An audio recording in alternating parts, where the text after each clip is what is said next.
ஓணம் பண்டிகையை முன்னிட்டு கோவை சாய்பாபா காலனி பகுதியில் உள்ள ஜே.கே. ஹோட்டலில் நடைபெற்ற ஓணம் விருந்து அனைவரின் கவனத்தையும் ஈர்த்துள்ளது. மலையாள மக்களின் பாரம்பரிய விழாவான ஓணம் பண்டிகை இன்று கொண்டாடப்படுகிறது. தமிழகத்தில் சென்னைக்கு அடுத்தபடியாக கோவையில் மட்டும் 10 லட்சத்துக்கும் மேற்பட்ட மலையாளிகள் உள்ளனர். இந்நிலையில் கோவை சாய்பாபா காலனி பகுதியில் உள்ள ஜே.கே. ஹோட்டலில் ஓணம் விழா உணவு விருந்து நடைபெற்றது. ஓணம் விழாவில் முக்கியமான சத்யா எனும் ஓண விருந்தை தற்போது அனைவரது வீடுகளிலும் அனைத்து வகைகளையும் தயார் செய்வது கடினம். இந்நிலையில் கோவை ஜே.கே. ஹோட்டலில் அதன் தலைவர் ஜெயராஜ் மற்றும் நிர்வாக இயக்குனர் பிரீதா ஜெயராஜ் ஆகியோர் அறிவுறுத்தலின் பேரில் ஓணம் விழா நடைபெற்றது. இதில் மலையாள மக்கள் வீடுகளில் பூக்கோளம் போட்டு விளக்கேற்றி வழிபடுவது போன்ற பாரம்பரிய முறைப்படி உணவு திருவிழா நடைபெற்றது. இதில் 25 வகையான உணவு வகைகள் வாழை இலையில் வைத்து பரிமாறப்பட்டது.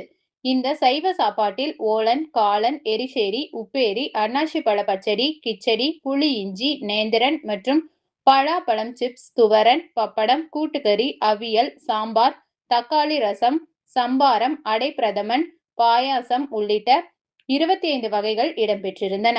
ஓணம் பண்டிகையில் பாரம்பரிய விருந்து சாப்பிட தற்போது அதிக மக்கள் ஆர்வம் காட்டுவதால் இந்த பிரத்யேக உணவு திருவிழாவை ஏற்பாடு செய்துள்ளதாக ஜே.கே. ஹோட்டல் பொது மேலாளர் சக்திவேல் தெரிவித்தார். எல்லோருக்கும் வணக்கம். நான் ஜே.கே. ஹோட்டல் சாய்பாபா காலனியில் இருக்கிற ஜே.கே. ஹோட்டலில் மேலாளர் பேசுகிறேன். நான் ஒவ்வொரு வருஷமும் நம்ம இங்கே நம்ம ஓணம் ஃபெஸ்டிவல் பண்ணுவோம். அதே மாதிரி இந்த வருஷமும் நம்ம பண்ணியிருக்கோம். ஓணம் ஃபெஸ்டிவல் நம்ம ஓரளவுக்கு வேல்யூ ஆஃப் மணி தான் போட்டிருக்கோம். 699 நம்ம பண்ணிகிட்டு இருக்கோம். எவ்ரிபடி ரெஸ்பான்சிபிலிட்டி நல்லா இருக்குது. அதே மாதிரி நம்ம 499 நம்ம டின்னர் ஒன்று பஃபே கொடுத்துட்டு இருக்கிறோம்.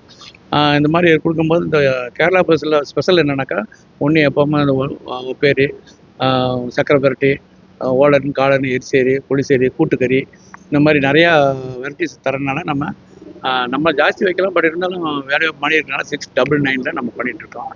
மறந்துடாதீங்க, ஜே.கே. ஹோட்டல் சாய்பாபா காலனியில் வச்சுட்டு இருக்கோம். நீங்கள் என்எஸ்ஆர் ரோடு இதில் இருக்குது. நீங்கள் தவறாமல் சாப்பிட்டு கண்டுகள். பொதுவாக நம்ம ஒவ்வொரு வருஷம் வரும்போது இந்த festival Andhra festival, Pongal festival, இந்த மாதிரி ஃபெஸ்டிவல்லாம் பண்ணும்போது நம்ம ரெகுலராக பண்ணுறோம். நம்ம ஃபெஸ்டிவலில் தீபாவளியில் தீபாவளிக்கு ஒரு ஃபெஸ்டிவல் பண்ணுறோம். அதே மாதிரி பிரியாணி மேளா, நான் வெஜிடேரியன், வெஜிடேரியன் ரெண்டுமே கலந்து தான் நாங்கள் பண்ணுறோம் ஜே.கே. ஹோட்டலில். நீங்கள் ஜே.கே. ஹோட்டலில் பாருங்கள், எப்படி இருக்குன்னு பாருங்கள், டேஸ்ட் பண்ணி பாருங்கள். நீங்கள் எப்படின்னு இப்போ போகிற அளவுக்கு வரும்போது வேல்யூ ஆஃப் மணி தான் நம்ம கொடுத்துட்ருக்கோம். ஸோ அதனால் என்எஸ்ஆர் ரோடு இருக்க சாய்பாபா காலனி ஜே.கே. ஹோட்டலில் சாப்பிட்டு பாருங்கள். தேங்க்யூ.